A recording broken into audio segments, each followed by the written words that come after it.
মুন্না আমাদেরকে ছেড়ে যায়নি বলে আমি মুন্নাকে বলেছি আমি অনেক খুশি।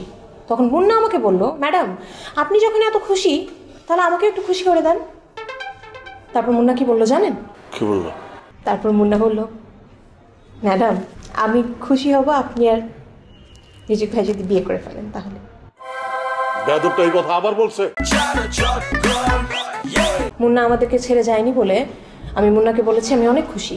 তখন মুন্না আমাকে বলল, ম্যাডাম আপনি যখন এত খুশি তাহলে আমাকে একটু খুশি করে দেন। তারপর মুন্না কি বললো জানেন? কি বললো?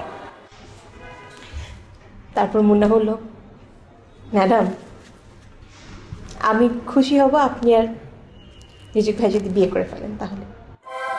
বেয়াদবটা এই কথা আবার বলছে? এর আগে একবার বলছিল আর আমি মুন্না থামেন তো, আমি আপনাকে কি বলছি আর আপনি কিভাবে রিয়াক্ট করছেন? আজকে কি সুন্দর মনোরম একটা পরিবেশ, নিরিবিলি ঠান্ডা। ভেবেছিলাম ছাদে আপনাকে আসতে বলবো, পরে চিন্তা করলাম ছাদে থেকে রুম বেটার। আমি এসে আপনাকে একটা কথা বললাম আর আপনি চিৎকার চেঁচামেচি করছেন। ও এই কথা কেন বলবে আপনাকে? ও তো খারাপ কিছু বলেনি রিজুক সাহেব। কেন, কথাটা কি খুব খারাপ? আপনি না মেয়েদের মন কখনোই বুঝবেন না।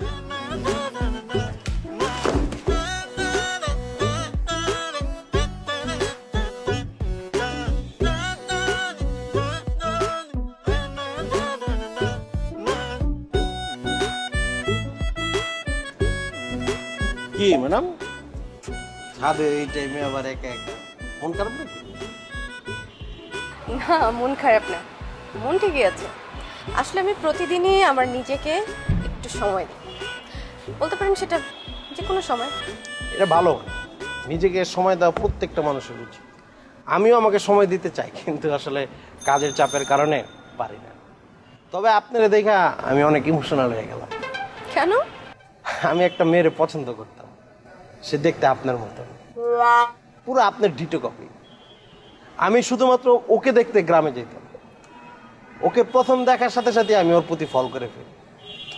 আপনার মতনই দেখতে, ঠিক আপনার মতন নিজেকে সময় দিতে। তো কই জানেন, এখন তো ছাদটাত আছে, তখন তো ছাদটাত ছিল না, গাছের নিচে। তো আমি দূরের থেকে দেখতাম, পরে আমি তার খোঁজ নিলাম আসলে সে কি করে। পরে শুনতে পেলাম সে একা একা কথা বলে।